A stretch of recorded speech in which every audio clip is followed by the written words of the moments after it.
Peter says, "Hi, Raf. Would you be able to do an AMA blog post breakdown on what it can mean when a client says their lower back is tight, jammed up or seized up, and that it gets a little worse or more painful after exercise? Thank you." Yeah, Peter. Well, there was a fascinating study done, I think it was 2017, by Tasha Stanton, Lorimer Mosley et al.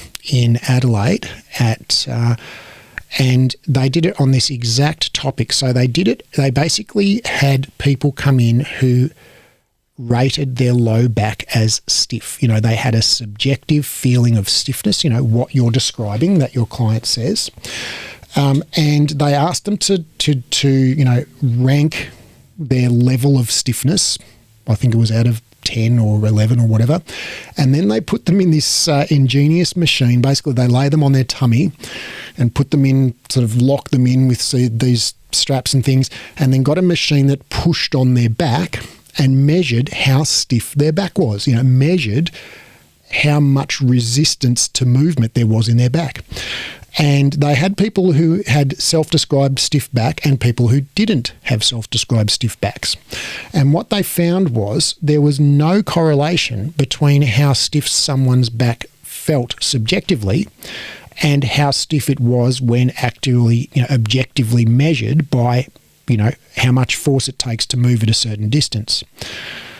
But what they also found was, so the first thing there, the first finding suggests that the feeling of stiffness is not an indicator of actual stiffness. It's a subjective sensation, probably on the pain continuum. That is probably a protective mechanism. When you feel stiff, you don't move. You guard, essentially. It's a guarding response. So that's the first part. And the second part is that they found that the people who had higher self-rated stiffness were better at perceiving slight changes in the amount of pressure that the machine, applied to them. So the people with higher self-rated stiffness were more sensitive, basically. And so essentially, that suggests to me that this experience of subjective stiffness is really some variation of a persistent pain or protective nervous system sensitization type response, where the central nervous system, the brain and spinal cord, perceives heightened risk or danger, and goes into protection mode. Protects the body, and if you break your arm or hurt your arm, you protect it by not moving it, and if you perceive that your back is in danger, you protect it by not moving it, and that doesn't have to be a conscious choice. It can. Most of the time, it's non-conscious. It just happens at the level of reflex.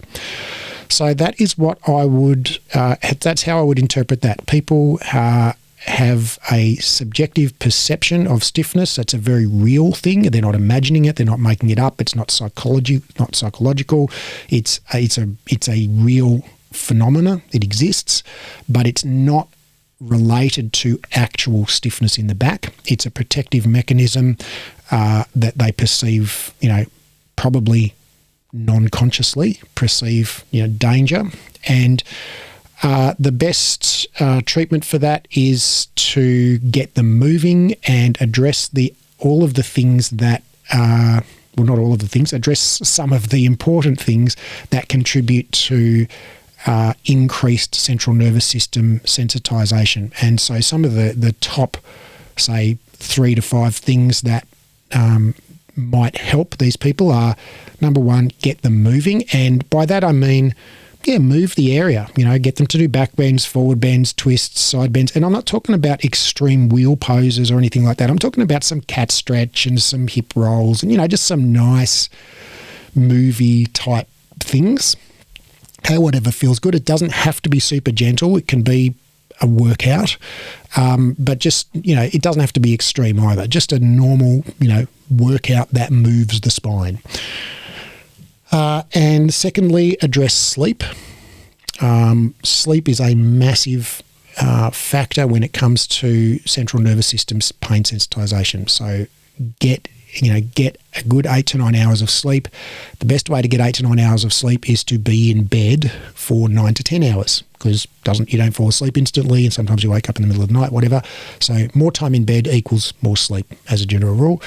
Next one, address expectation. So their expectation, their beliefs around what's happening in their back. If they believe that their back is jammed up and seized, well, those are words that apply, would use to like a rusty motor or something, jammed up and seized. That implies it's mechanically malfunctioning. Well, actually, that's probably not what's happening inside their back. It's probably more happening inside their central nervous system, their brain and spinal cord, a perception of threat. It's not actually something that's happening inside their back, most probably. And so if you can help them shift that belief, and not by explaining to them that it's all in their head or anything, but simply by giving them positive movement experiences and not using words like jammed, seized up, but instead, when they say, "Oh, my back feels like it's jammed and seized up," you might, acknowledge that, but reflect it in a more benign way, saying like, "Oh, yeah, you've got some back discomfort at the moment. Your back's feeling a bit irritated at the moment." So, acknowledge their symptoms and their distress, but don't use words that imply damage or mechanical breakdown, because that's probably not what is happening in there. So that's what I would do. Thanks, Peter, and I hope that helps.